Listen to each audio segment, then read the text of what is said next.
After Dad's funeral, my brother smirked and said, "I'm taking over the family business." I smiled back and replied, "That's interesting, because Dad left me controlling interest in his will." The blood drained from his face when our family lawyer confirmed the truth. For 30 years, my father had seen what I couldn't, that my brother would destroy everything he'd built, while I, the overlooked second son, was the only one who truly understood his vision. Before we jump back in, tell us where you're tuning in from. And if this story touches you, make sure you're subscribed, because tomorrow I've saved something extra special for you. The rain fell relentlessly on the day we buried my father, Jonathan Mercer.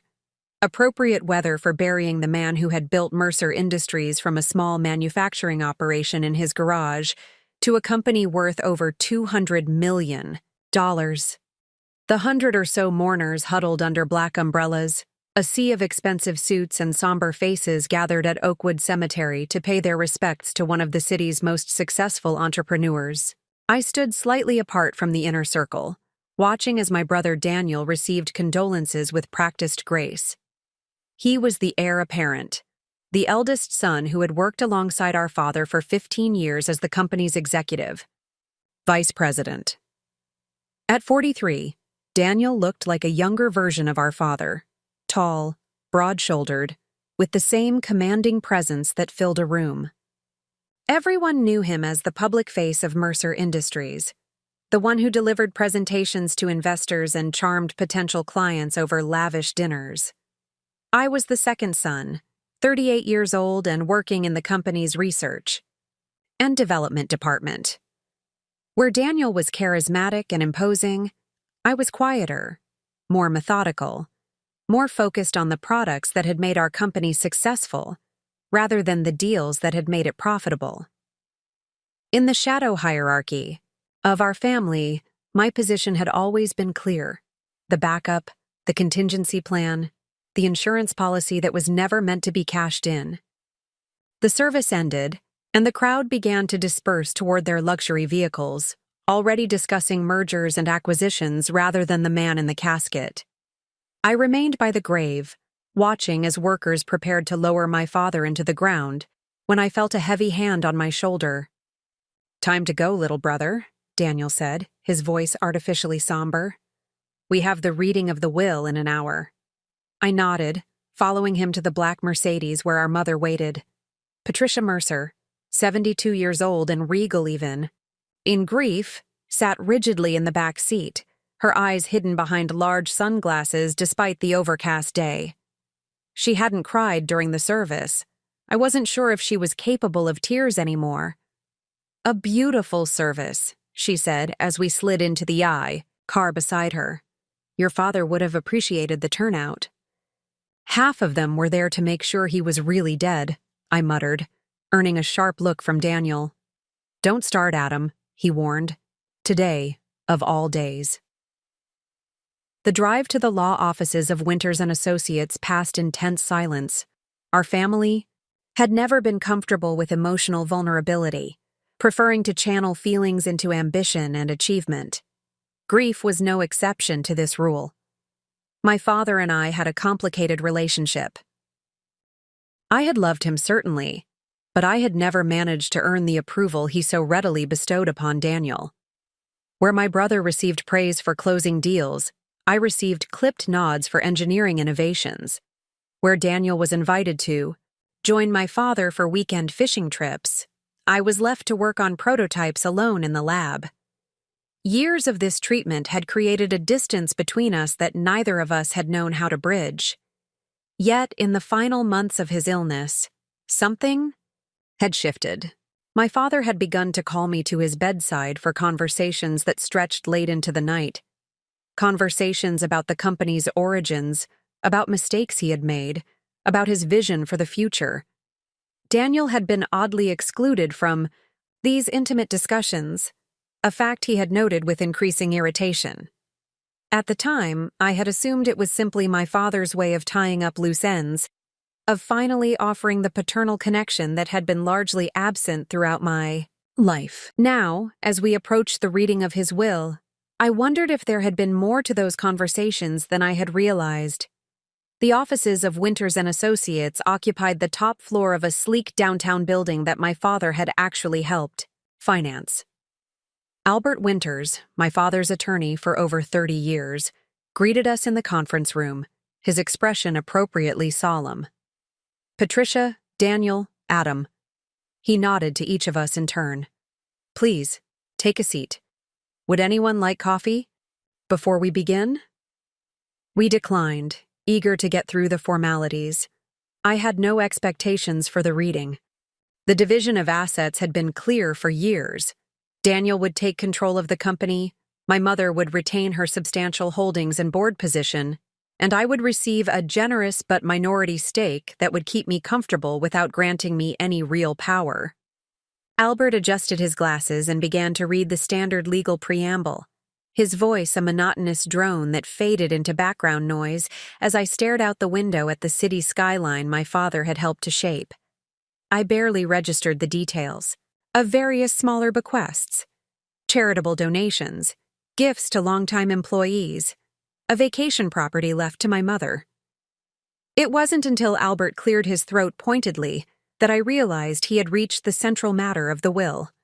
Regarding Mercer Industries, he said, his voice noticeably more careful now, Jonathan has decided on an unconventional division of assets and responsibilities. Daniel straightened in his chair, a hint of a smile playing at the corners of his mouth. This was his moment, the culmination of years spent as the favored son, the heir being granted his kingdom. To my son, Daniel Jonathan Mercer, Albert read, I leave 20% of my voting shares in Mercer Industries and the position of Chief Marketing Officer, should he choose to accept it. The silence that followed was absolute. Daniel's face froze, the half-formed smile still etched on his features like a glitch in a photograph. 20%, not controlling interest, not the CEO position, Chief Marketing Officer, a significant demotion from his current role as executive. Vice President. There must be some mistake, my mother said, her voice sharp with disbelief. Albert shook his head. There is no mistake, Patricia. Jonathan was extremely clear about his wishes. He continued reading. To my son, Adam Christopher Mercer, I leave 60% of my voting shares in Mercer Industries and the position of Chief Executive Officer, effective immediately upon my death. The words seemed to hang in the air, impossible and undeniable.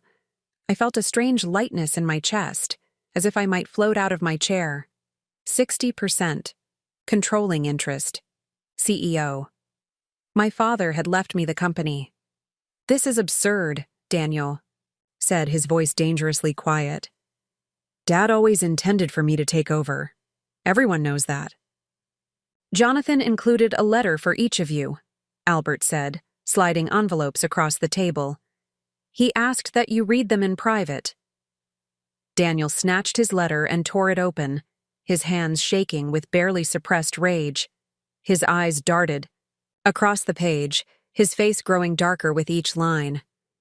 Without a word, he crumpled the letter and threw it across the room before storming out, slamming the door behind him with enough force to rattle the framed certificates on the wall. My mother gave me a cold look. I hope you're satisfied, Adam. Your father has thrown this family into chaos. She stood, smoothing her black dress with trembling hands. I need to check on Daniel. As she left, I sat alone with Albert, the envelope containing my father's final words to me still unopened on the table. He knew this would happen, I said quietly. Albert nodded. Your father was many things, but naive was not one of them. He anticipated Daniel's reaction precisely. Why? I asked. Why did he do this? Albert removed his glasses, polishing them methodically as he chose his words. Your father made this decision after considerable thought, Adam. He didn't do it to punish Daniel or to reward you. He did it because he believed it was the only way to save the company he spent his life building. I picked up the envelope, feeling the weight of it in my hands. Not just the paper, but the responsibility it represented. When did he change the will? 6 months ago, when his diagnosis became terminal. He called me to the hospital and laid out his new instructions in great detail. Albert hesitated. He also asked me to tell you something when the time came. What's that? He said to remember what he told you about the foundation, that without a strong foundation, nothing lasting can be built. The foundation.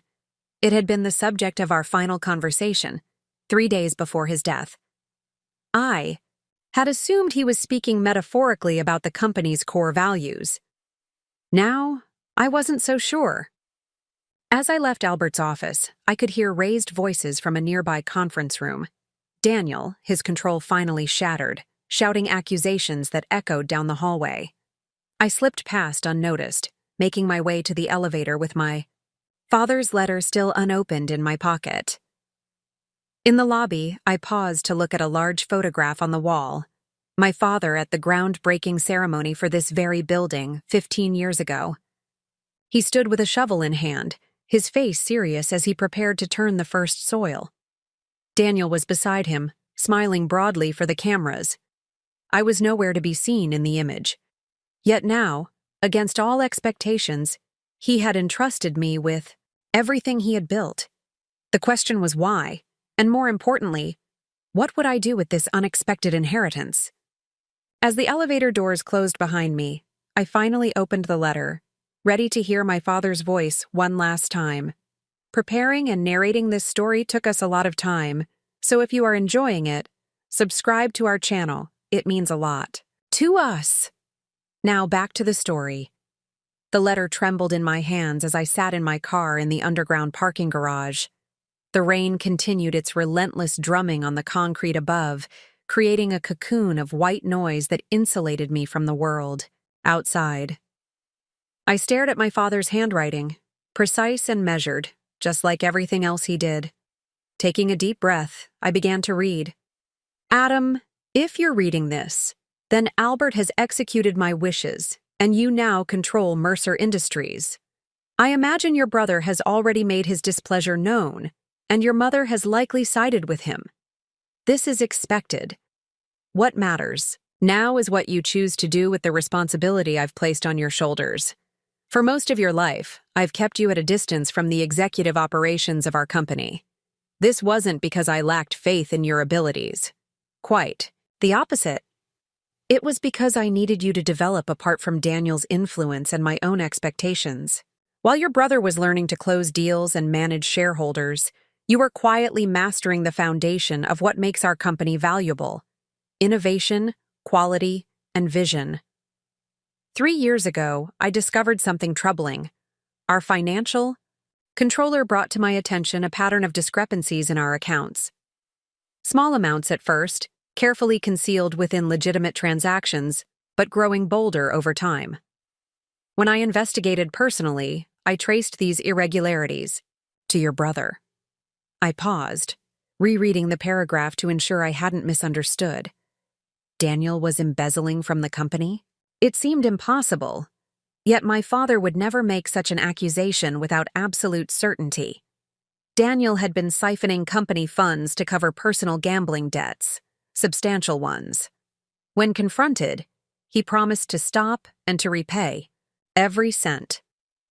I chose to believe him, to handle it privately rather than publicly disgrace him.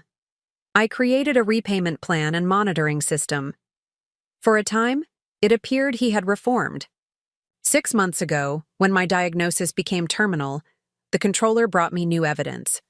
The embezzlement had resumed, larger than before. This time, Daniel had grown more sophisticated, creating shell companies to receive consulting fees for services never rendered. The total now exceeds $20 million. I confronted him one final time.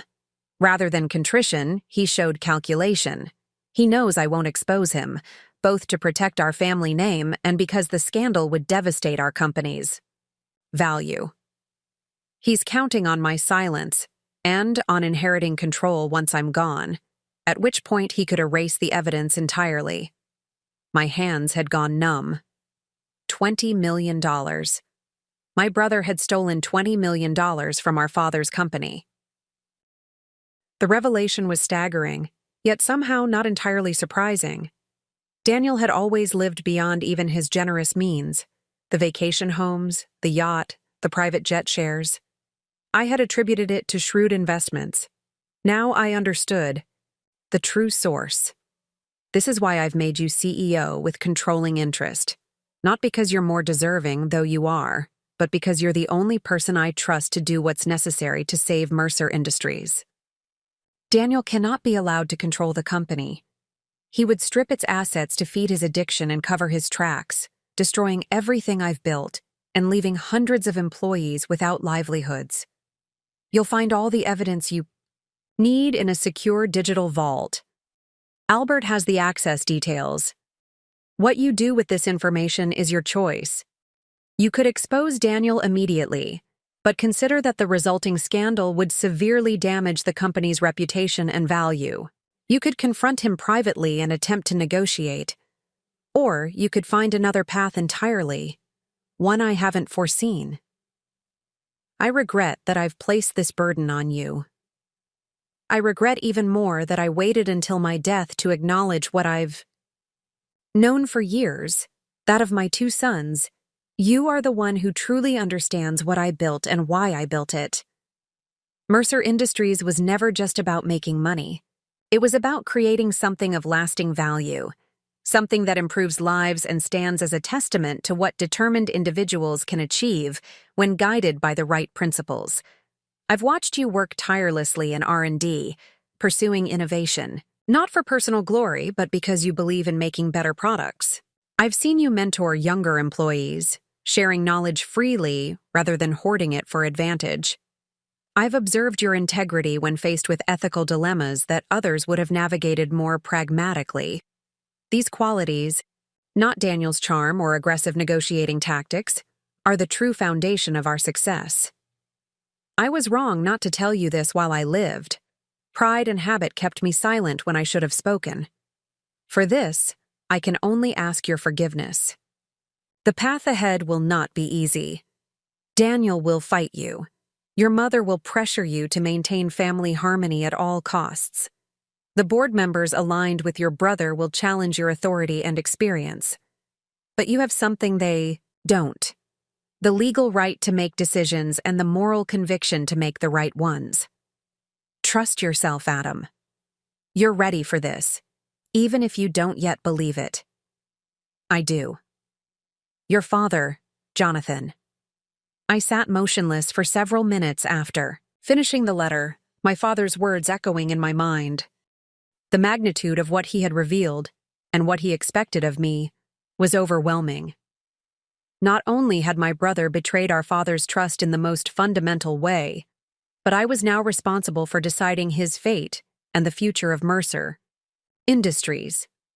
The sound of an engine starting nearby broke my reverie. I folded the letter carefully and placed it in my inside jacket pocket, close to my heart. Whatever came next, I would keep my father's final words private, a last gift from a man who had rarely shared his true thoughts with me while he lived. My phone vibrated with incoming messages. 5 from Daniel, each more demanding than the last, culminating in, "We need to talk now. This isn't over." 3 from my mother, variations on the theme of family loyalty and the need to fix this situation immediately. 1 from Albert. "When you're ready to discuss next steps, I'm available."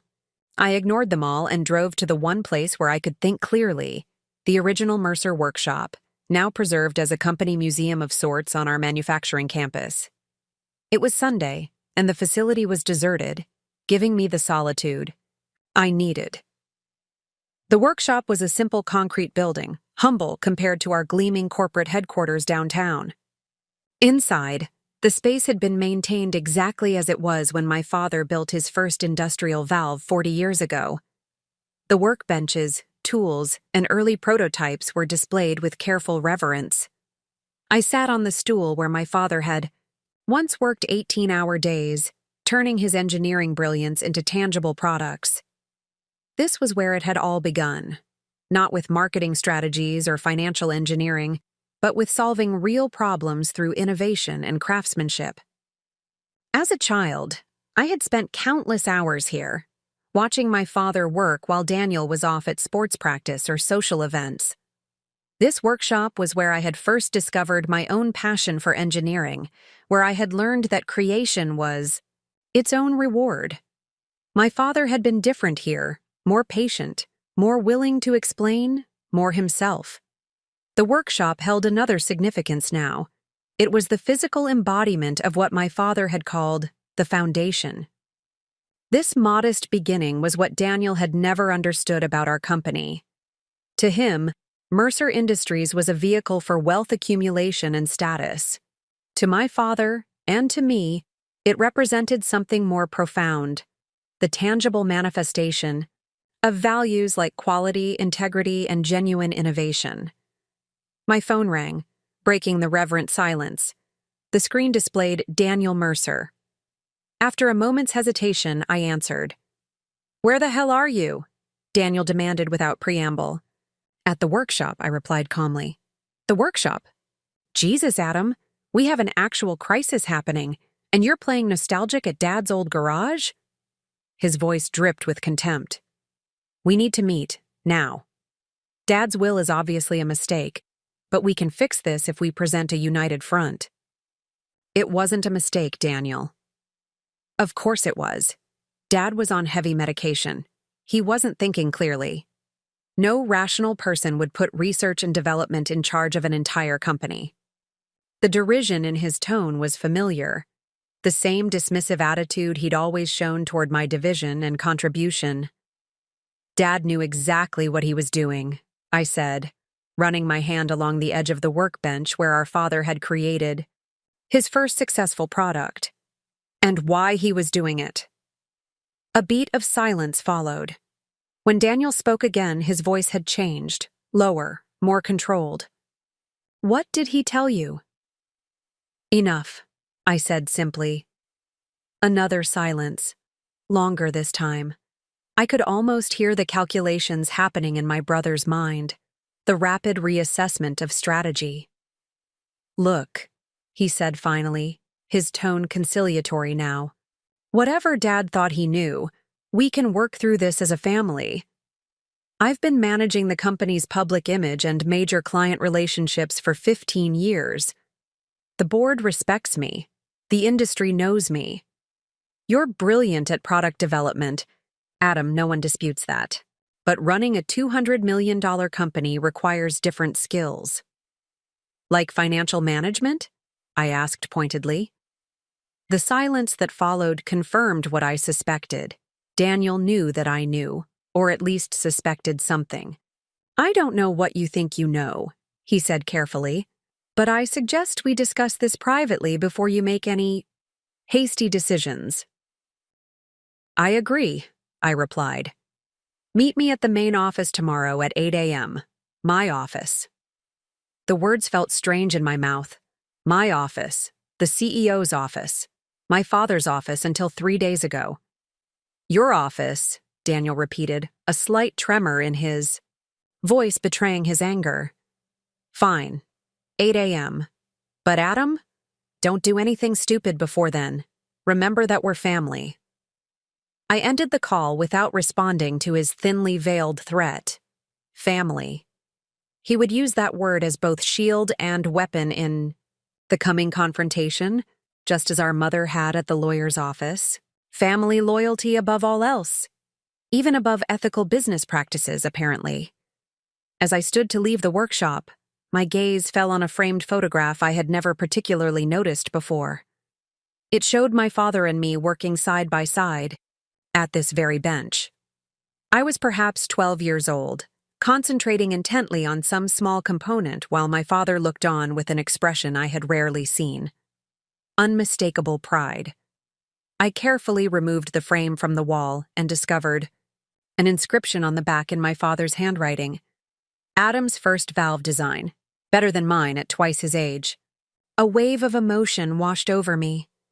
Grief for the father I had lost, gratitude for his final act of trust, determination to prove worthy of that trust, and a complex mixture of anger and pity toward my brother. As I left the workshop with the photograph tucked under my arm, I knew that tomorrow's confrontation with Daniel would be only the first of many challenges. The path forward was unclear, fraught with legal, ethical, and personal complexities. But one thing was certain. I would not fail the responsibility my father had entrusted to me. Mercer Industries would survive, and perhaps under my leadership, it might even become more truly aligned with the values upon which it was founded.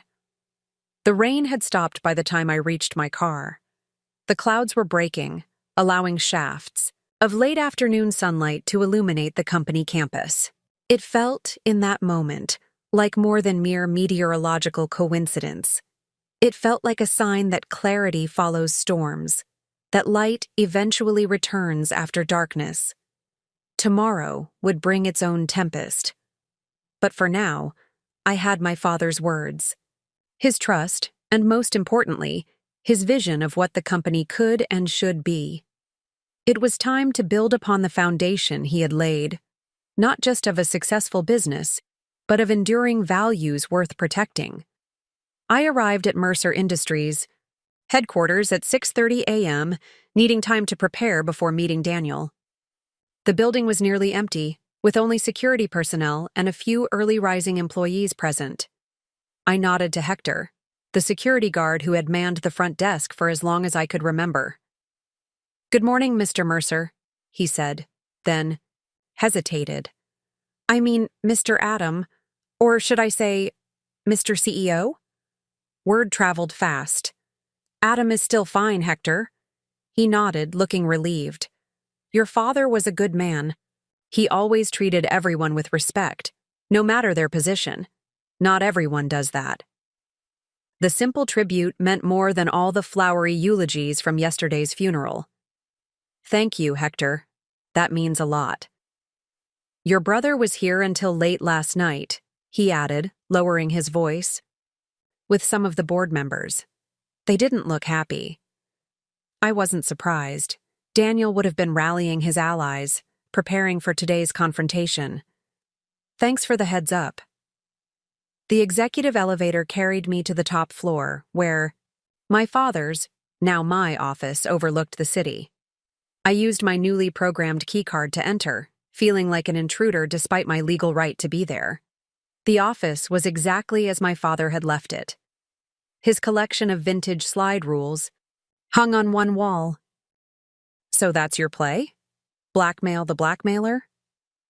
"I prefer to think of it as offering a path to redemption," I said evenly. "You have 3 options, Daniel. 1, I turn this evidence over to the authorities today. You face criminal charges, public disgrace, and likely prison time." "You wouldn't," he scoffed. "The scandal would tank the company's stock and destroy the family name." "Option 2, I continued as if he hadn't spoken. "You resign from Mercer Industries immediately.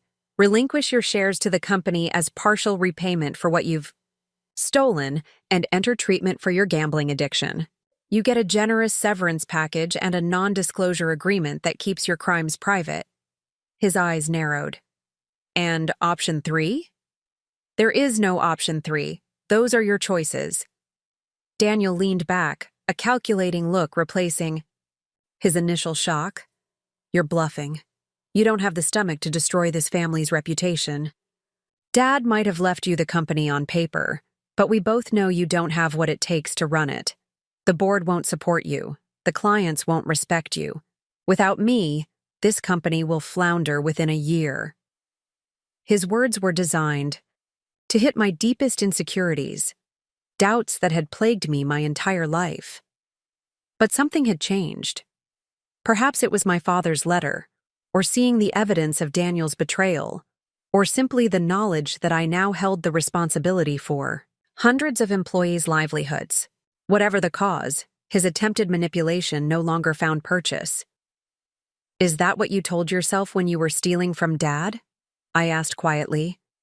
"That the company needed you too much to hold you accountable? That your charm and connections made you indispensable, regardless of your actions?" "I built this company as much as Dad did. Daniel snapped, his composure cracking further. While you were playing with prototypes in the lab, I was securing the contracts that kept this place running. I deserved more than he was giving me. And that justified theft? Betrayal? I was going to pay it back, he insisted, though we both knew it was a lie. Once I had control, I would have fixed everything. By selling off our patents? By stripping the company of its future to cover your gambling debts? Daniel stood abruptly, pacing the office like a caged predator. You don't understand how business works, Adam. Sometimes you have to make sacrifices for growth. Dad was too sentimental about this company, too attached to the old ways. I had a vision for global expansion, for 10 times the revenue within 5 years. At what cost, though? I gestured to the walls around us. This company doesn't exist just to make money. It exists to create quality products that solve real problems. It exists to provide good jobs for hundreds of families. It exists as Dad's legacy, as a testament to what can be built with integrity and innovation.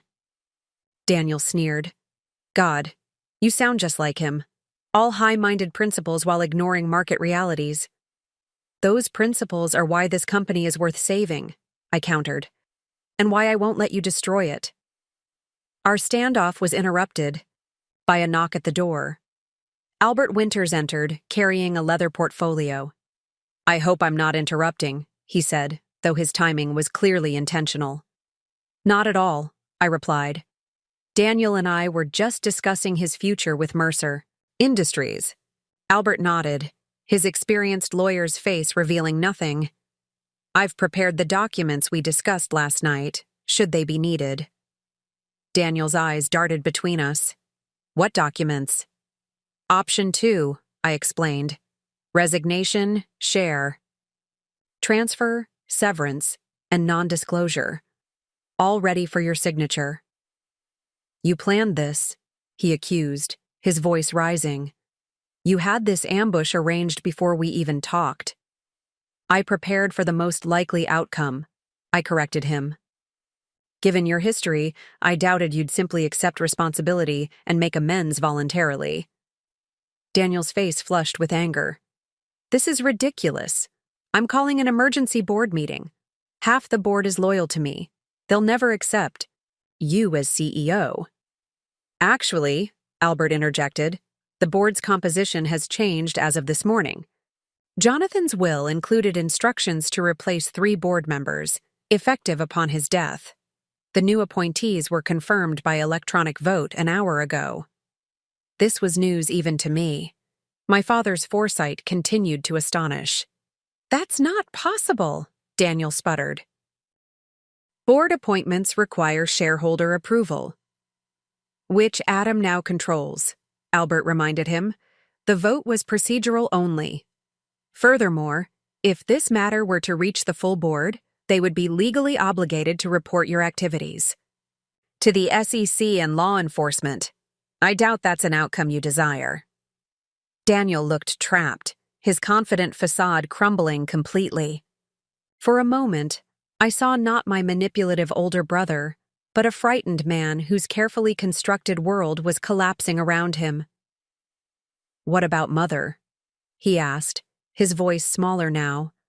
This will destroy her.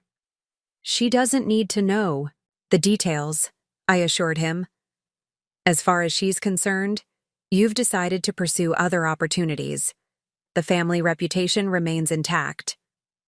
He stared out the window for a long moment, shoulders slumped in defeat. I need time to think. You have until noon, I said firmly. Sign the papers and begin a new chapter, or I'll be forced to pursue option 1. For what it's worth, I hope you choose option 2. Daniel turned to me, his expression a complex mixture of resentment, fear, and something that might have been a flicker of respect. You're more like Dad than I realized, he said quietly. More than I ever was. He left without another word, Albert following to ensure he didn't attempt to access any sensitive areas of the building. Alone again, I swiveled in my father's chair to face the window, looking out at the city awakening to a new day. The weight of responsibility settled more firmly on my shoulders, not just for the company's financial success, but for its soul. For the vision my father had entrusted to me when everyone, including myself, had expected him to choose Daniel. The path ahead would not be easy. There would be questions about Daniel's sudden departure, challenges to my authority, and the constant pressure to compromise the values that had built Mercer Industries. But for the first time in my life, I felt equal to the challenge.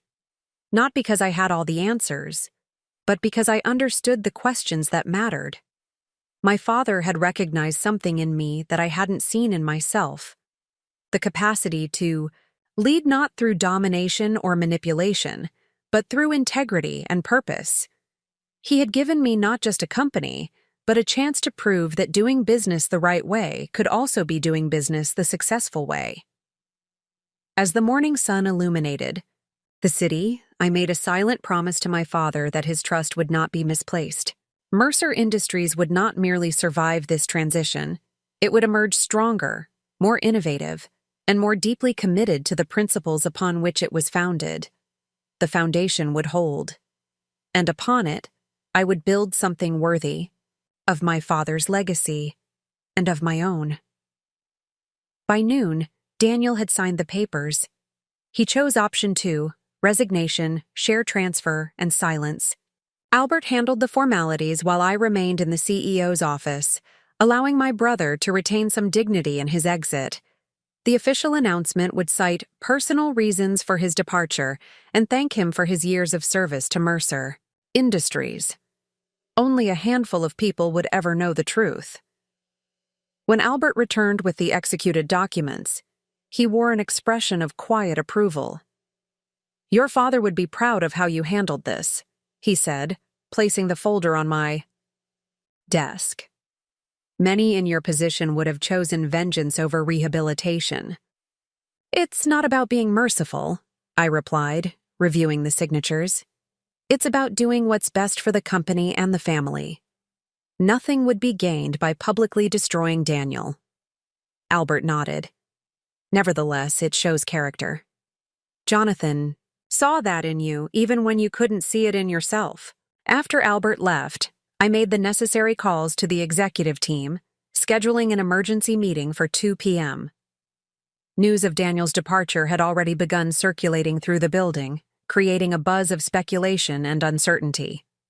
I needed to address the leadership vacuum immediately to prevent panic. Before the meeting, I faced another difficult task: informing my mother. I found her at the family home, sitting in my father's study surrounded by his belongings. When I entered, she looked up with red-rimmed eyes. "So it's true," she said, without preamble. "Daniel just called. He's leaving the company." I sat across from her, choosing my words carefully. Family photos occupied another, carefully arranged to project the image of cohesive family leadership. My father and Daniel featured prominently, with my mother and me in supporting roles. Engineering awards and patents shared space with framed magazine covers featuring Mercer Industries innovations.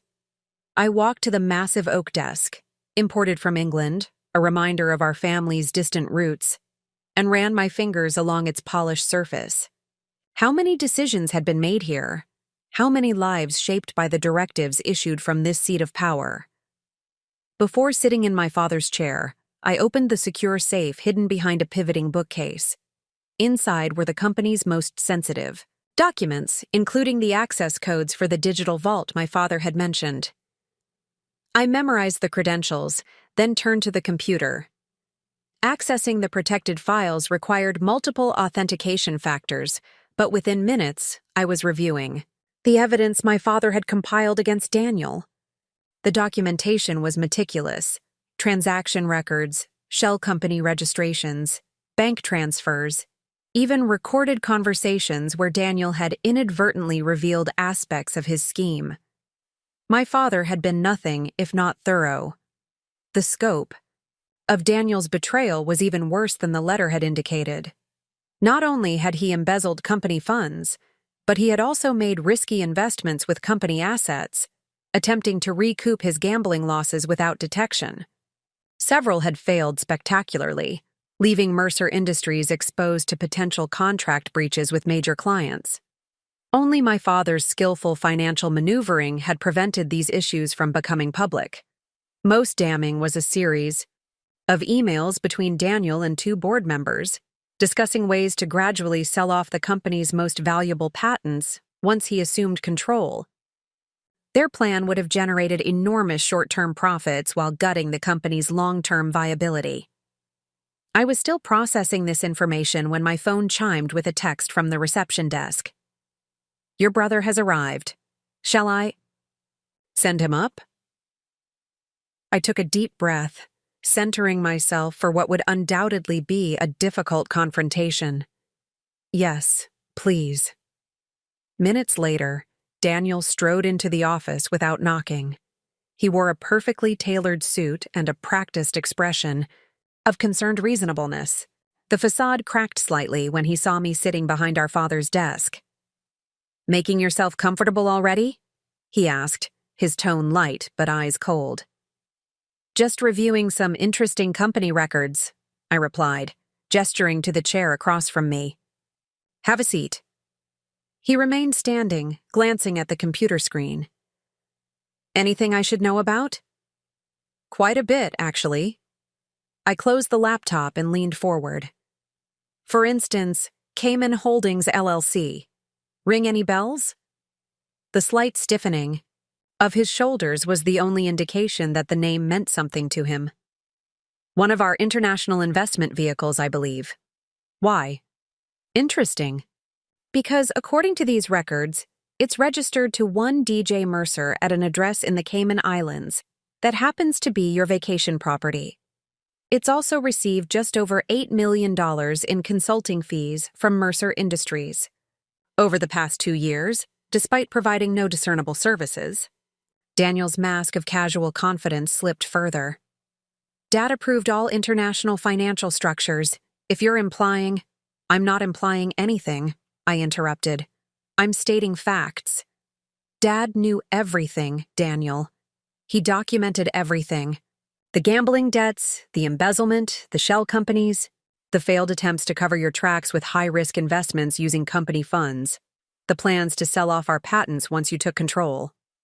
He sank into the chair, his face draining of color. For several moments, he said nothing, his mind visibly racing through scenarios and escape routes. "Does Mother know?" he finally asked.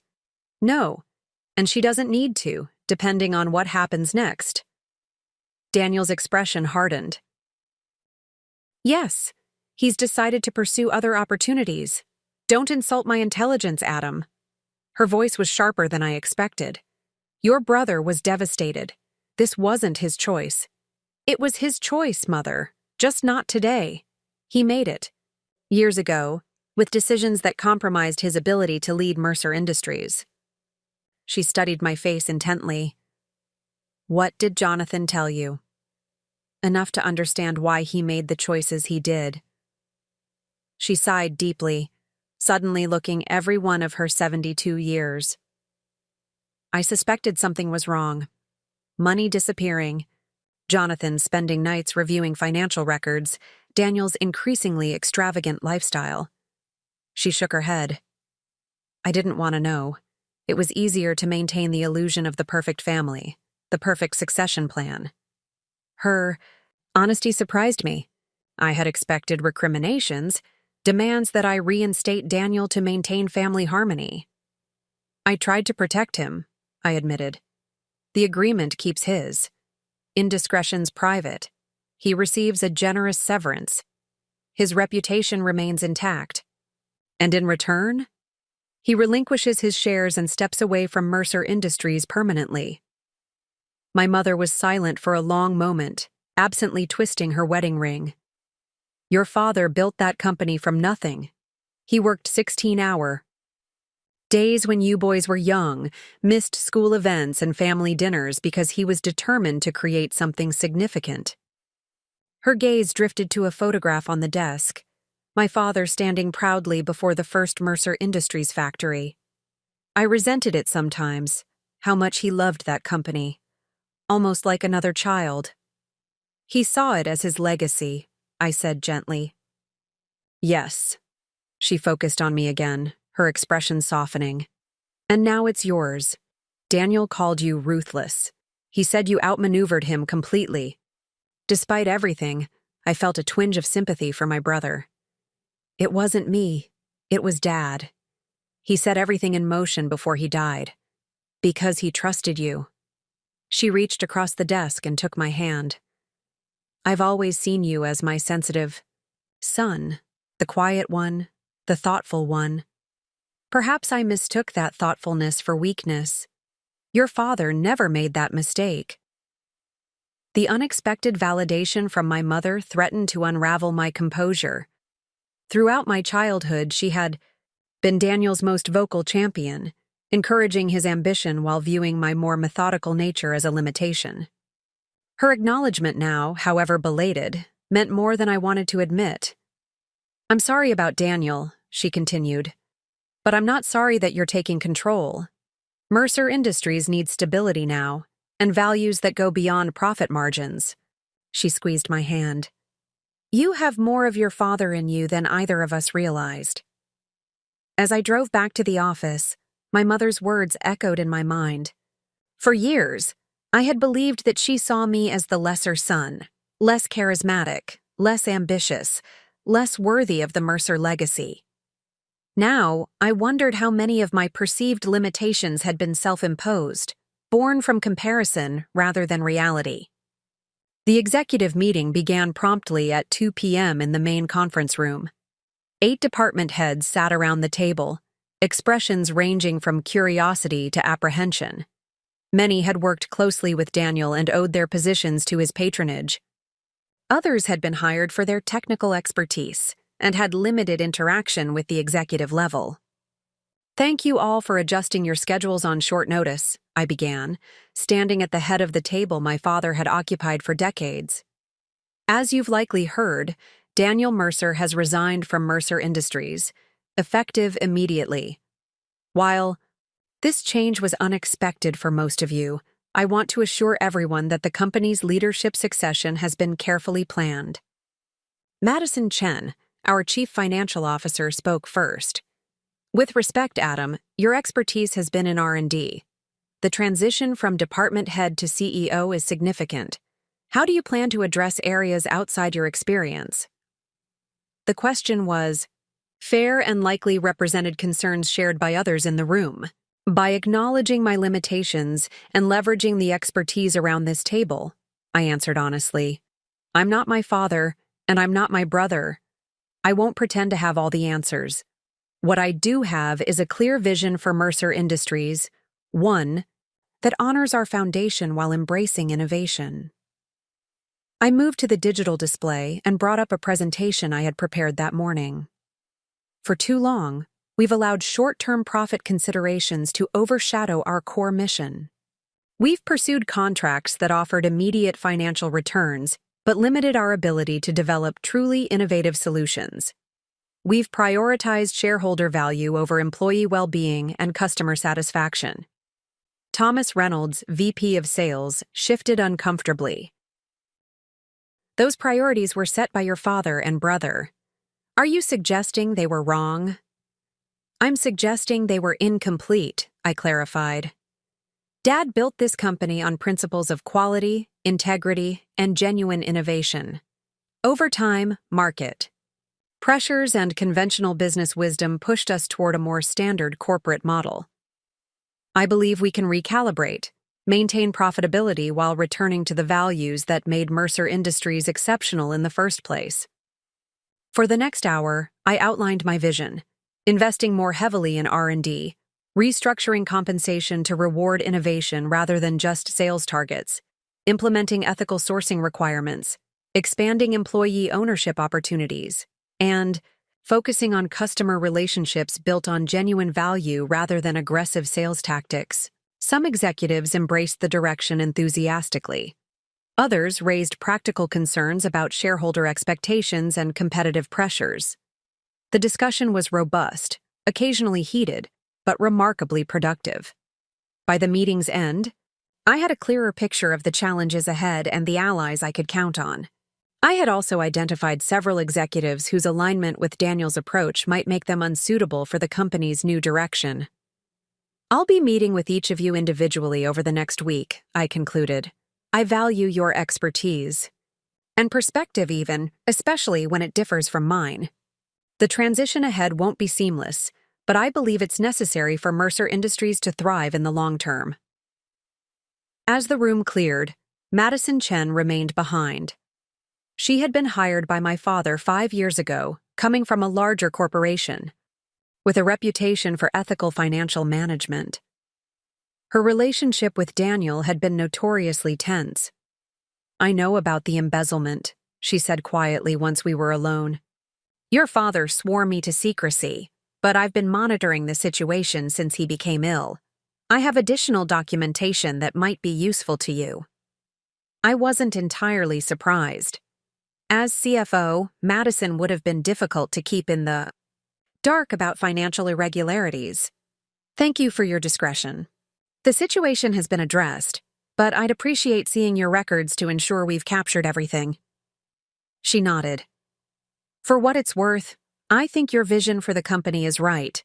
The market is changing. Customers are increasingly concerned with how products are made, not just what they do. Employees want more than a paycheck. They want purpose." She gathered her materials, pausing at the door. "Your father saw that. I think he knew you did too." After Madison left, I remained in the conference room, studying the Mercer Industries mission statement mounted on the wall. The words had been crafted by my father 40 years ago, to create solutions of uncompromising quality that improve lives through innovation, integrity, and excellence. Simple but profound, a North Star that had guided the company through its early days, but had gradually been overshadowed by more conventional business metrics. By 6 p.m., most employees had left for the day, but lights still burned in offices. Throughout the building, as the news of leadership change rippled through the organization, I made my way to the R&D department, my professional home for the past 15 years. The lab was exactly as I had left it 2 days ago, before my father's funeral had changed everything. Prototype components were arranged neatly on my workbench. Technical drawings covered the walls. A half-empty coffee mug sat beside my computer, now cold. Sarah Wilson, my lead engineer, looked up in surprise when I entered. Sorry, Mr. Mercer, or should I say Mr. CEO, now." Her attempt at humor couldn't quite mask her concern. "Adam is still fine, Sarah." I picked up the component we had been redesigning last week, a valve mechanism that would reduce energy consumption in industrial cooling systems by 30%. "How's the thermal testing coming?" "Initial results are promising. We're seeing better efficiency than projected." She hesitated. "But I'm guessing you didn't come down here to discuss valve specifications." Actually, I did. I sat on my familiar stool, feeling more comfortable here than in my father's imposing office. "I may be CEO now, but I don't intend to abandon our work here. This project matters. It has the potential to significantly reduce energy consumption across multiple industries." Sarah looked skeptical. "With respect, Adam, I can't imagine how you'll have time for hands-on engineering while running the company." "I'll make time," I said firmly, "even if it's only a few hours each week. Staying connected to the actual products we develop is essential. Without that connection, it becomes too easy to view innovation as just another line item on a budget." I could see she wasn't entirely convinced, but appreciated her candor. Sarah had been one of my first hires, brilliant, direct, and uninterested in corporate politics. Her respect couldn't be demanded by title. It had to be earned through competence and consistency. "I'm not naive about the challenges ahead," I continued. "The responsibilities of CEO will demand most of my attention. That's why I'm recommending you for promotion to Director of R&D." Her eyes widened. "Me?" But I'm not. I haven't. You're the best engineer in the department. You understand our products better than anyone except me. You've already been informally leading most projects. I smiled at her shocked expression. The only reason you weren't promoted years ago is that I selfishly wanted to keep working directly with you.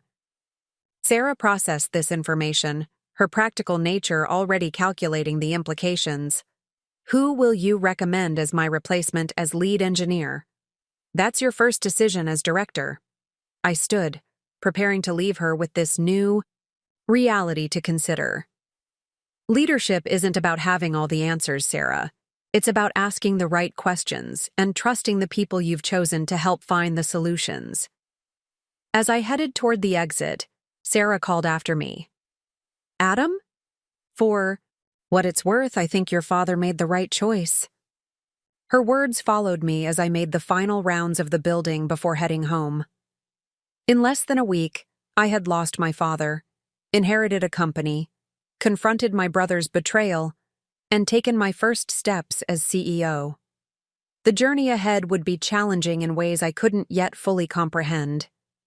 There would be resistance to change, pressure to compromise, and the constant weight of hundreds of livelihoods depending on my decisions.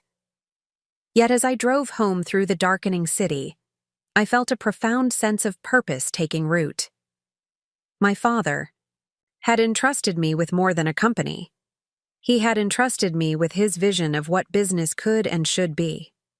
Not merely a vehicle for profit, but a force for creating genuine value. Not just a means of generating wealth, but a community of people working towards something meaningful. The foundation he had built was stronger than Daniel's betrayal, stronger than market pressures, stronger than conventional wisdom that prioritized short-term gains over lasting value. Upon that foundation, I would build something worthy, something that honored my father's legacy while creating my own. For the first time in my life, I was exactly where I needed to be. 3 months passed in a blur of 18-hour days, decisive actions and strategic realignments. Leading Mercer Industries proved both more challenging and more rewarding than I had anticipated. Each morning brought new obstacles. Each evening concluded with small victories that collectively pushed the company toward transformation. The executive team had undergone significant changes. 2 department heads resigned within weeks of my appointment, unwilling to adapt to new priorities. I replaced them with internal promotions, talented individuals previously overlooked due to their reluctance to engage in political maneuvering. Madison Chen proved invaluable as CFO, her ethical approach to financial management aligning perfectly with my vision. Sarah Wilson thrived as R&D director, already securing 2 major patents that promised to redefine industry standards. Today marked a significant milestone, my first quarterly earnings call as CEO. Financial analysts, major shareholders, and business journalists would be scrutinizing our performance, comparing it to Daniel's tenure, and assessing whether Jonathan Mercer's unconventional succession decision had been wise or foolhardy. I arrived at the office at 5 a.m., needing quiet time to review the presentation and prepare mentally for the scrutiny ahead. The early hour reminded me of my father, who had maintained the same habit throughout his career. The morning hours belong to thinking, he used to say, before others start making demands on your time. Madison met me at 7 a.m., carrying a stack of reports and a confident smile. The numbers look solid, she said, placing the documents on the conference table. Revenue up 4% over last quarter, expenses down 7%. New client acquisition exceeding projections by 12%. And the innovation metrics? I asked, referring to the new performance indicators I had implemented, measurements not of quarterly profits, alone, but of factors like patent applications, sustainability improvements, and customer satisfaction ratings. All trending positively, she confirmed, particularly the Net Promoter Score. Our reputation for quality is strengthening, which is translating into customer retention rates above industry average. These were encouraging developments, but I knew financial analysts would focus primarily on traditional metrics. What about the manufacturing delays on the new valve system? That will come up during questions. Madison's expression turned somber. Yes, that's our vulnerability this quarter. The 6-week delay cost us approximately $8 million in deferred revenue. We can emphasize that it's a one-time setback due to quality control concerns that ultimately protected our reputation and prevented potential field failures. The decision to delay shipment of our newest industrial valve system had been controversial. Quality testing had revealed a potential failure mode under extreme conditions, not dangerous, but potentially damaging to our reputation for reliability. Against the advice of several executives who cited quarter-end pressure, I had halted shipments until the issue could be resolved. It was exactly the type of decision that differentiated my leadership from Daniel's. My brother would have shipped the products and dealt with consequences afterward, prioritizing immediate revenue recognition. The company under my guidance operated by different principles that sometimes created short-term financial impacts, but strengthened our foundation for future growth. We stand by the decision, I said firmly. Quality isn't negotiable.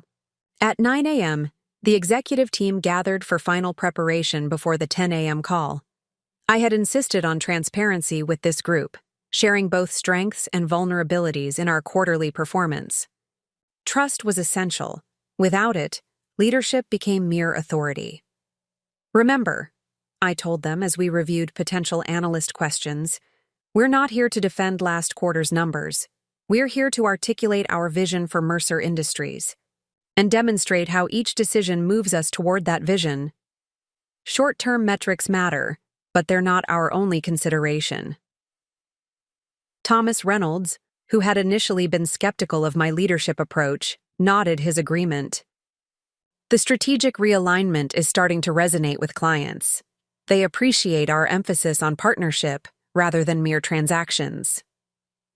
At 9:45, we moved to the boardroom where the call would be conducted. The technology team had everything prepared. Conference lines open, presentation slides loaded, recording system activated for compliance purposes. I took my seat at the head of the table, feeling a momentary wave of imposter syndrome. 3 months ago, I had been running R&D. Now I was explaining company strategy to Wall Street analysts. The call began precisely at 10 a.m. After standard disclaimers from our legal team, I introduced myself to those who might not be familiar with the leadership change. Good morning. This is Adam Mercer, Chief Executive Officer of Mercer Industries.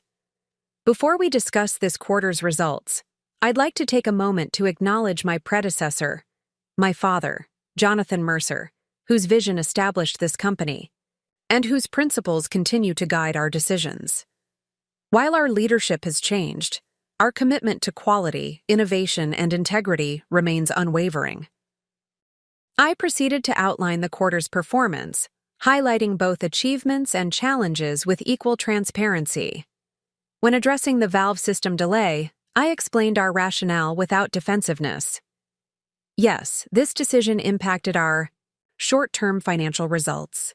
However, it reflects our unwavering commitment to quality, a commitment that differentiates Mercer Industries in an increasingly commoditized market. The issue has been resolved through engineering innovation, and shipments have resumed. More importantly, our clients have expressed appreciation for our proactive approach, strengthening relationships that will generate value for years to come. The question and answer session proved more challenging. Several analysts pressed on the leadership transition, seeking insight into Daniel's unexpected departure. I maintained the agreed-upon narrative that my brother had chosen to pursue other opportunities, while emphasizing the continuity in company values despite the change in leadership. One analyst was particularly persistent. Mr. Mercer, while your background in R&D is impressive, many shareholders are concerned about your limited experience in executive leadership. How do you respond to suggestions that your appointment was driven by family dynamics rather than business qualifications? The question cut close to my own doubts, but I had anticipated it. Engineering teaches you to solve problems systematically, to look beyond symptoms to root causes. It emphasizes evidence over assumptions and results over rhetoric. These are precisely the skills needed to lead a company like Mercer Industries, where our competitive advantage comes from technical excellence rather than marketing prowess. I paused, then continued with renewed conviction. As for my appointment, my father built this company from nothing into an industry leader. He understood better than anyone what leadership qualities would sustain that success. I intend to honor his trust by building on the foundation he established while embracing the innovation necessary for continued growth. The analyst seemed satisfied, and subsequent questions focused more on operational details and future strategy. By the call's conclusion, the initial skepticism had noticeably diminished, replaced by cautious optimism about the company's direction. After the call ended and recording systems were disabled, a spontaneous round of applause broke out among the executive team. Madison gave me an approving nod. You didn't just survive that call. You turned it into an opportunity to articulate your vision. Well done. I appreciated the validation, but was already focused on implementation challenges ahead. The real test isn't winning over analysts. It's translating these principles into sustainable results. We've made progress, but we're still at the beginning of this journey. The remainder of the day was filled with follow-up meetings and decision points requiring my attention. It was nearly 8 p.m. when my assistant, Clara, reminded me about my mother's dinner invitation. I almost forgot, I admitted, gathering my things quickly. Please cancel my morning appointments tomorrow. I'll be visiting the Phoenix manufacturing facility. The drive to my childhood home gave me time to decompress after the intensity of the day. My relationship with my mother had evolved since my father's death and Daniel's departure. The distance that had characterized our interactions for years had gradually diminished, replaced by growing mutual respect.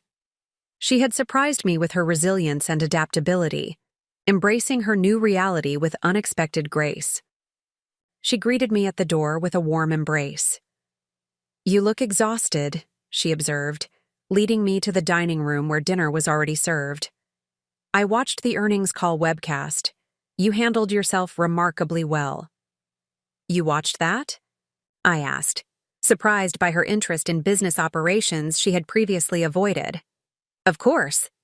I may not understand all the financial terminology, but I can certainly assess how my son performs under pressure. She smiled, serving a plate of my favorite childhood meal, her homemade lasagna. Your father would have been proud of your poise. The mention of my father created a moment of shared remembrance. I still feel like I'm finding my way, I admitted. Every day brings decisions I never anticipated making. That's leadership, she replied simply. Your father once told me that certainty is the luxury of those who don't bear responsibility. The best leaders aren't those without doubts. They're those who act with integrity despite their doubts. We ate in comfortable silence for a few minutes before she asked, Have you heard from Daniel? Not directly. Albert tells me he's entered a treatment program for his gambling addiction.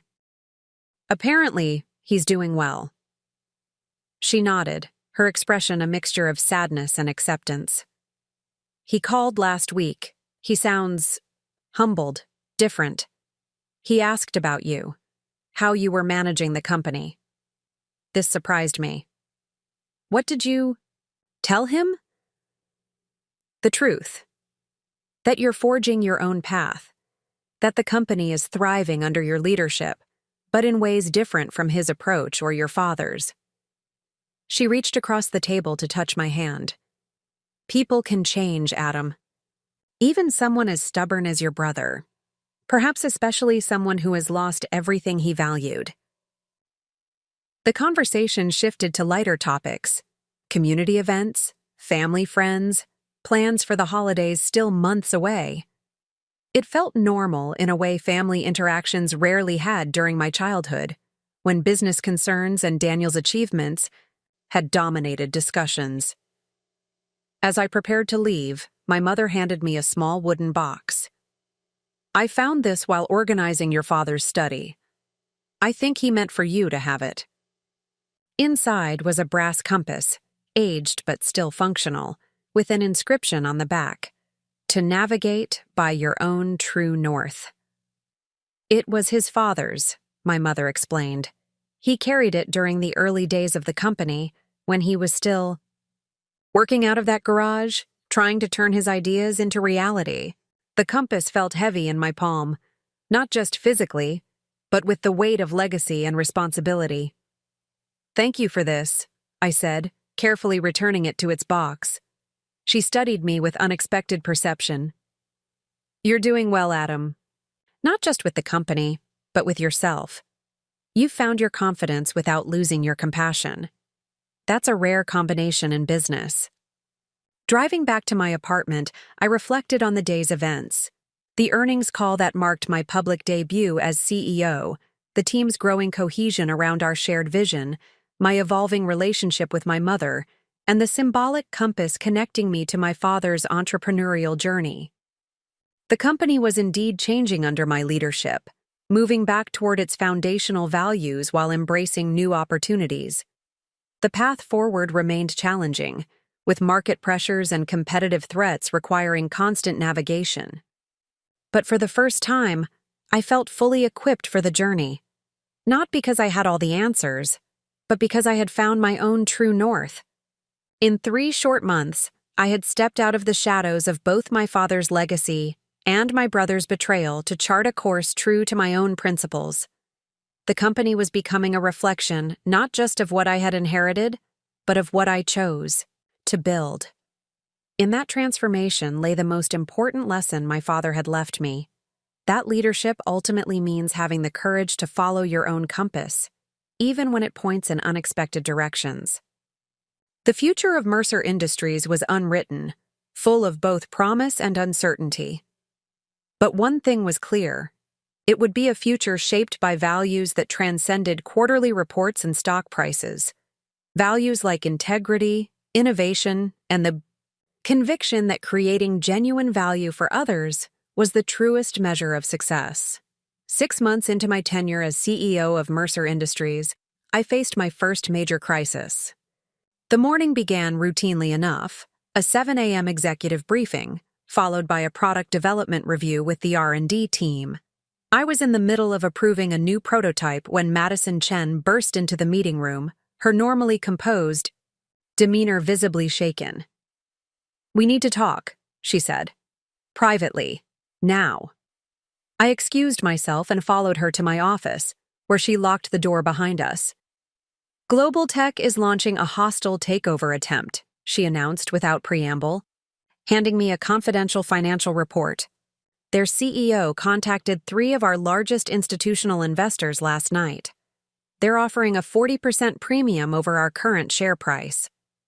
Global Tech was our largest competitor, a multinational conglomerate known for aggressive acquisitions and equally aggressive cost-cutting after takeovers. Their CEO, Victor Reynolds, had a reputation for dismantling acquired companies, keeping profitable divisions and discarding the rest without regard for employees or communities. "How serious is the threat?"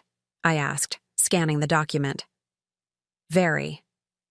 They've secured preliminary support from Blackwater Fund, which holds 8% of our shares.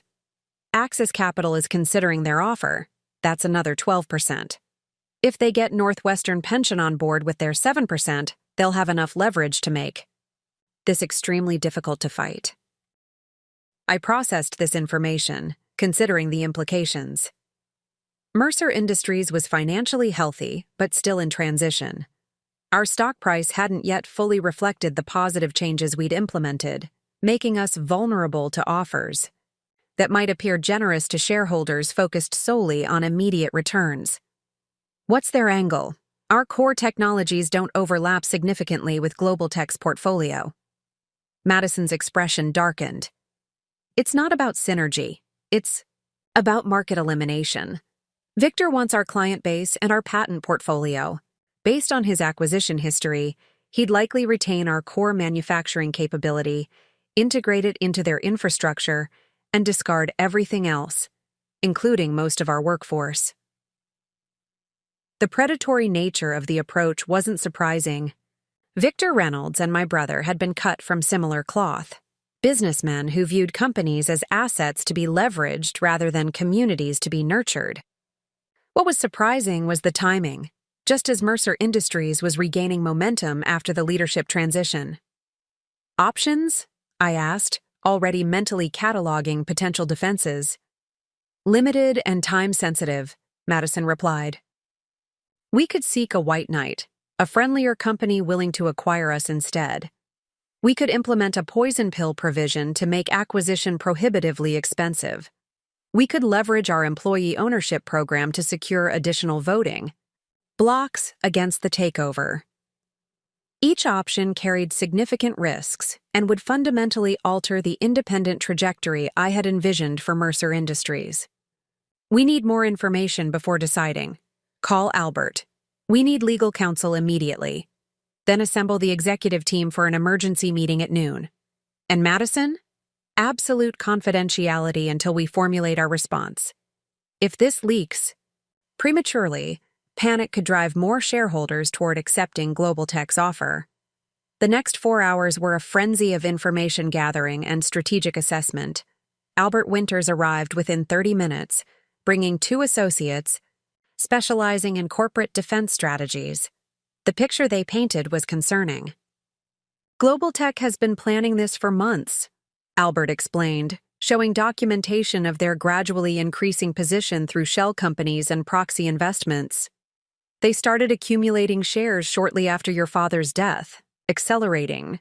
After Daniel's departure created uncertainty about leadership stability. One of his associates added, "They've also been approaching your mid-level managers with retention offers, guaranteeing employment for those who support the acquisition while quietly suggesting others would be deemed redundant." This psychological warfare didn't surprise me, but it intensified my determination to protect what my father had built and what we were working to improve. By noon, when the executive team gathered in the secure conference room, I had formed the outline of a response. Strategy. Global Tech doesn't want our company, I began once everyone was briefed on the situation. They want our client relationships, our patents, and our manufacturing capacity. Everything else, our culture, our employees, our community commitments, they view as expendable overhead. Thomas Reynolds, who had deep industry connections, confirmed this assessment. I've spoken with 3 former executives from companies acquired by Global Tech. Their playbook is consistent. Promise retention, extract institutional knowledge, then implement mass layoffs within 6 months. They've destroyed 5 community-based manufacturers in the past decade alone. So how do we stop them? Sarah. Wilson asked, the engineer in her already seeking practical solutions. Not by conventional means, I admitted. Their financial resources dwarf ours. In a bidding war, they'll win. In a proxy fight, their relationships with institutional investors give them an advantage. We need to change the rules of engagement. For the next hour, we dissected our options, examining each from multiple angles. Traditional defensive measures all seemed inadequate against Global Tech's resources and determination. As the discussion continued, I found myself returning to my father's compass, the reminder to navigate by my own true north rather than following established routes. I have a different approach, I said finally, interrupting a technical discussion about shareholder rights plans. One that leverages our strengths rather than attempting to match Global Tech's financial firepower. The room fell silent as I outlined my unconventional strategy, a plan that would require courage, transparency, and unwavering commitment to our core values. It's risky, Madison cautioned when I finished. If it fails, we'll have weakened our position for the conventional defenses we might need to fall back on. All true, I acknowledged, but it's authentic to who we are and what we stand for. And sometimes, The most powerful defense is staying true to your principles, even when, especially when, under attack. After further debate, the team coalesced around the strategy, each member contributing refinements that strengthened the overall approach. By the time the meeting adjourned at 3 p.m., we had a comprehensive plan requiring immediate execution. Albert, prepare the regulatory filings, I instructed. Madison, work with finance to assemble the necessary projections. Sarah, I need detailed innovation pipeline documentation. Thomas, contact our key clients personally before they hear about this through industry channels. We launch tomorrow at 9 a.m. That evening, I called my mother to warn her about the impending battle. The next few weeks will be intense, I explained.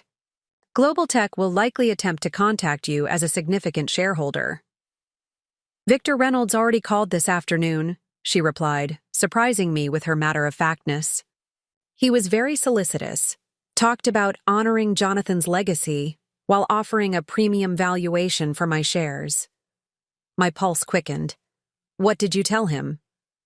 That my late husband didn't build Mercer Industries for 40 years just to have it dismantled for quarterly profits. Her voice carried unexpected steel. I also mentioned that I've never trusted men who begin conversations with flattery and end them with threats, however veiled. Pride swelled in my chest. My mother, whom I had always viewed as somewhat detached from business matters, had instinctively recognized and rejected Reynolds' manipulative approach. Thank you, I said simply. Don't thank me yet, she cautioned. Victor implied he has support from other family members. I think he may have contacted Daniel. The implication was clear. Daniel, despite his separation from the company, still maintained relationships with board members and significant shareholders. His support of Global Tech's takeover bid could sway those who remained loyal to him personally rather than to the company's new direction. I'll handle Daniel, I assured her, though uncertainty gnawed at me. My brother and I hadn't spoken since his resignation. While reports suggested he was making progress in addressing his gambling addiction, his feelings toward me remained unknown. Would he support Global Tech out of resentment, seeking to undermine my leadership? Or had his time away from the company given him perspective on what truly mattered? I spent most of the night in my office, fine-tuning our counter-strategy and preparing for the public announcement. At 8:30 a.m., just before our planned launch, my assistant announced an unexpected visitor. Daniel Mercer is here to see you. He says it's urgent. I hesitated only briefly. Send him in. My brother entered cautiously, looking both familiar and changed. The expensive suit remained, but the arrogant posture had diminished. He carried himself differently, less entitled, more substantial somehow. I heard about Global Tech, he said without greeting. Victor called me yesterday, offering a consulting position if I would support their acquisition bid. And what did you tell him? I asked, studying my brother's face for signs of his intention. Daniel met my gaze directly. I told him he was underestimating you, and that he didn't understand what Mercer Industries really is. The tension in my shoulders eased slightly. That's not what I expected you to say. 6 months of therapy will surprise you. A ghost of his old smile flickered across his face. Look, Adam, I'm not here to pretend everything between us is resolved, but I won't help dismantle what Dad built just to spite you. Thank you, I said, genuinely moved by this unexpected alliance. Your support means more than you might think. Daniel glanced at his watch. You're announcing something this morning.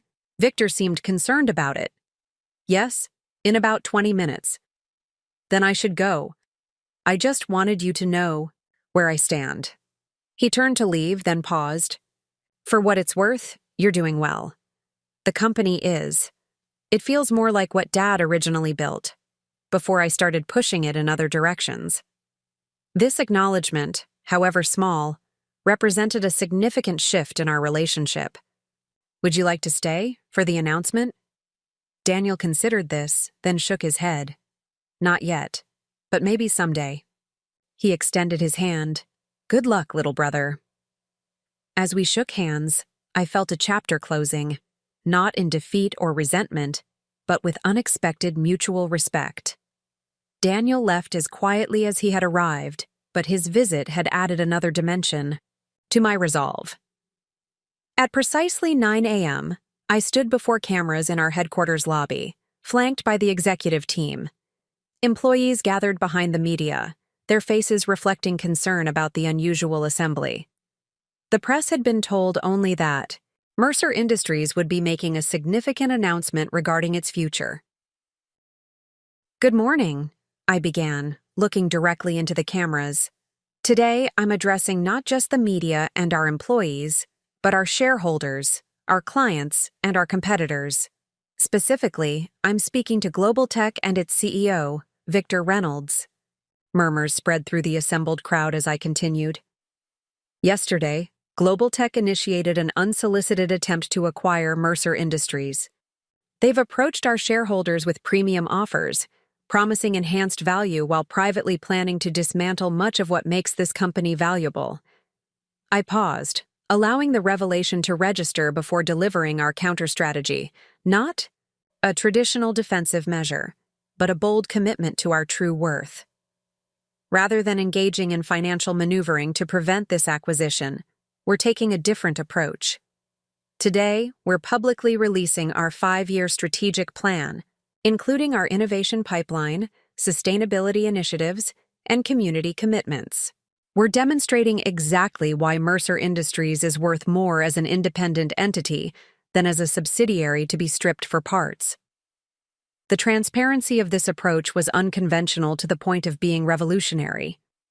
Most companies jealously guarded such forward-looking information, particularly when under threat of acquisition. By making our plans public, we were inviting our stakeholders and the broader market to evaluate our true potential rather than focusing solely on quarterly performance metrics. Additionally, we're announcing an enhanced employee ownership program, accelerated investment in next-generation technologies, an expansion of our manufacturing capacity in communities where we currently operate. These initiatives will be funded through existing capital reserves, demonstrating our long-term commitment to sustainable growth rather than short-term profit maximization. I directed my next comments specifically to our shareholders. Global Tech is offering you 40% above our current share price, a premium that seems generous until you understand what you're giving up. Our strategic initiatives project 65% growth over 3 years, with continued expansion thereafter. More importantly, they preserve the values and vision that have defined Mercer Industries for 4 decades. As I concluded the formal announcement and began taking questions from the press, I noticed Madison signaling from the side of the stage, holding up her tablet with breaking news displayed on the screen. Global Tech stock had dropped 4% in the first minutes of trading, while ours had risen 7%, the market's initial reaction to our transparent counter-strategy. The battle was far from over. Global Tech would adapt their approach, perhaps becoming even more aggressive in their pursuit. But in this opening exchange, we had changed the narrative, recasting the potential acquisition not as a financial opportunity, but as a threat to innovation, community, and long-term value creation. As I fielded questions from journalists, I felt a profound connection to my father's legacy. Jonathan Mercer had built this company on principles that transcended quarterly profits. When faced with a threat to those principles, I had chosen to amplify them rather than abandon them for expedient defensive tactics. The compass in my pocket seemed to pulse with affirmation. In navigating by my own true north, by the values that defined both Mercer Industries and my own leadership, I had found not just a strategy for corporate defense, but a pathway to authentic triumph regardless of the outcome. The fight for Mercer Industries' independence had just begun, but already it had revealed something essential. When you stand firmly for what you believe in, you change not just your circumstances, but the very terms of engagement. That realization was itself a victory worth celebrating. The weeks following our public announcement unfolded like a high-stakes chess match. Global Tech responded aggressively, increasing their offer to a 50% premium and launching a media campaign questioning my experience and leadership capability. Financial analysts debated our strategy on business networks, with opinions sharply divided between those who admired our principled stand and those who dismissed it as naive idealism in a cutthroat business environment. What no one anticipated was the groundswell of support from unexpected quarters. Our employees rallied first, with over 80% participating in the expanded ownership program despite having to commit personal funds during uncertain times. Then our clients began issuing public statements backing Mercer Industries' independence, many citing our quality standards and innovative approach as irreplaceable in their supply chains. Local communities where our facilities operated organized grassroots campaigns against the takeover, recognizing the threat Global Tech posed to job security and community investment. 3 weeks into the battle, I received an unexpected call from Catherine Winters, Editor-in-Chief of Industry Innovation, the leading publication in our sector. "Mr. Mercer, I've been following your situation with considerable interest," she began, her voice crisp and professional. "We're preparing a special issue on ethical business practices in an age of corporate consolidation. Would you be willing to contribute a perspective piece on your current experience?" The opportunity was significant, a chance to articulate our philosophy to decision-makers across the industry. "I'd be honored," I replied. "When would you need the article?" "Yesterday," she said with a laugh, "but realistically within 48 hours. And I should mention that Victor Reynolds has already submitted his perspective." Of course he had. Victor never missed an opportunity for self-promotion, especially when it served his acquisition strategy. "I'll have it to you tomorrow," I promised. After ending the call, I contacted Albert. "Is there any legal concern with me publishing an USAR article about our situation while the takeover attempt is active?" "Not if you stick to established facts and previously disclosed intentions," he advised. "Avoid forward-looking financial projections or anything that could be construed as market manipulation. Focus on philosophy and approach rather than specific, tactical details." That evening, I remained in my office long after most employees had departed, crafting an article that would articulate not just Mercer Industries' defense strategy, but the fundamental business philosophy that underpinned it. The piece had to be persuasive without seeming desperate, principled without appearing sanctimonious, and personal without revealing vulnerabilities Global Tech could exploit. I titled it, "Beyond Quarterly Capitalism: Building Businesses That Last." The core argument challenged the prevailing corporate mindset that prioritized short-term shareholder returns above all other considerations, offering instead a vision of business as a vehicle for creating multidimensional value, financial returns balanced with innovation, employee well-being, and community impact.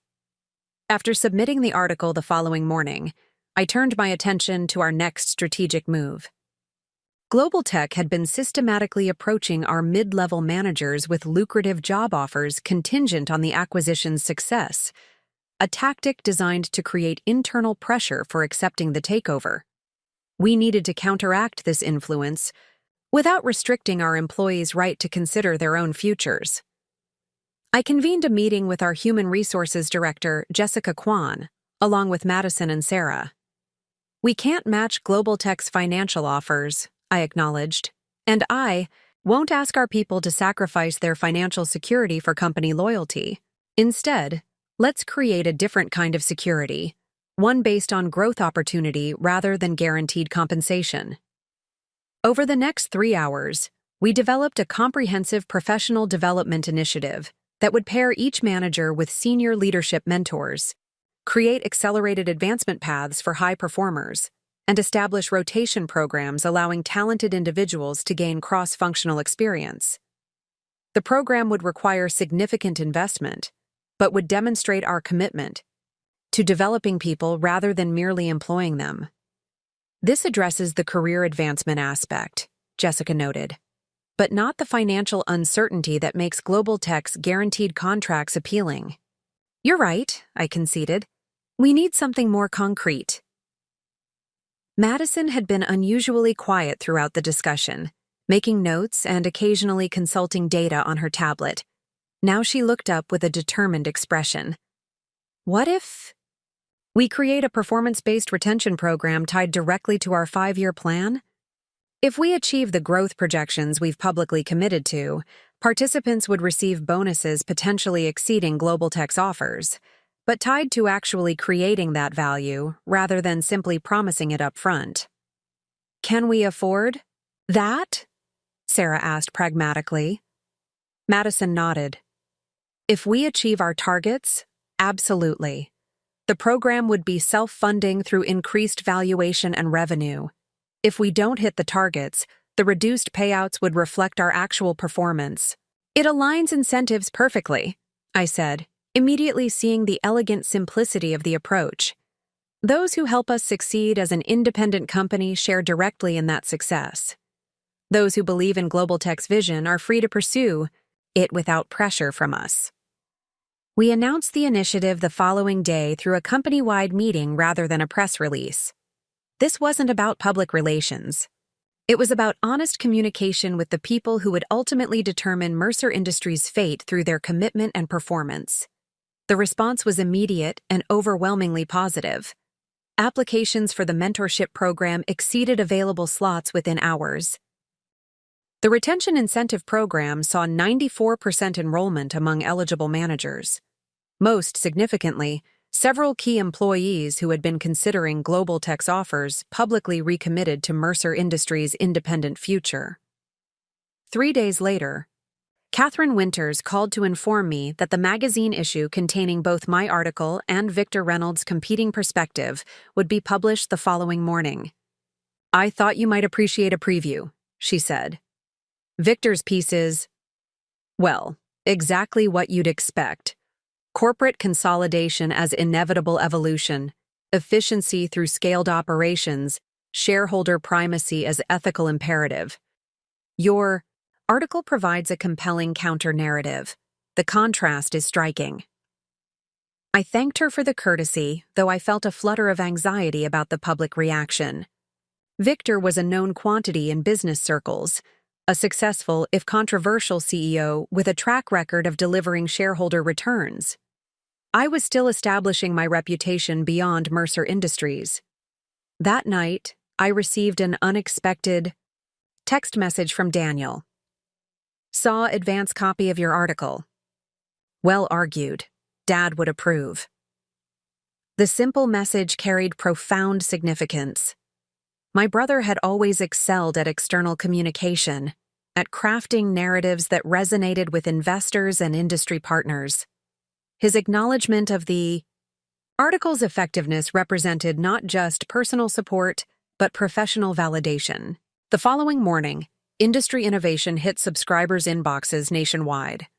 By 10 a.m., my phone was buzzing continuously with messages from colleagues, clients, and industry contacts. The articles had struck a chord, igniting intense discussion about business purpose and corporate responsibility. Social media channels erupted with commentary, much of it supportive of our stance against what many now characterized as predatory acquisition practices. At noon, Madison burst into my office without knocking. Northwestern Pension just issued a statement. They're rejecting Global Tech's offer and maintaining their position in Mercer Industries as a long-term investment aligned with their ethical guidelines. Northwestern controlled 7% of our shares, not enough to single-handedly block the takeover, but a significant psychological victory and potential tipping point for other institutional investors.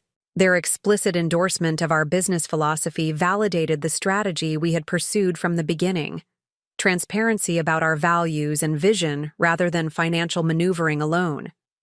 By mid-afternoon, market sentiment had shifted, noticeably. Our stock had risen another 15%, narrowing the gap between market valuation and Global Tech's premium offer. Financial analysts who had initially dismissed our approach as idealistic were now acknowledging its effectiveness as a defensive strategy, with several suggesting that our long-term growth potential might indeed exceed the immediate premium global tech was offering. At 4:30 p.m., just before markets closed, Global Tech issued a terse press release. After careful consideration of market conditions and strategic priorities, Global Tech has decided to withdraw its acquisition offer for Mercer Industries. We remain committed to growth through strategic acquisitions and will continue to evaluate opportunities aligned with our corporate objectives. The statement contained no acknowledgement of our successful defense, no recognition of the principled stand that had ultimately prevailed. Victor Reynolds would never admit defeat, particularly to a leadership approach so fundamentally opposed to his own. But the reality was undeniable. David had indeed defeated Goliath. When the news reached our headquarters, spontaneous celebrations erupted throughout the building.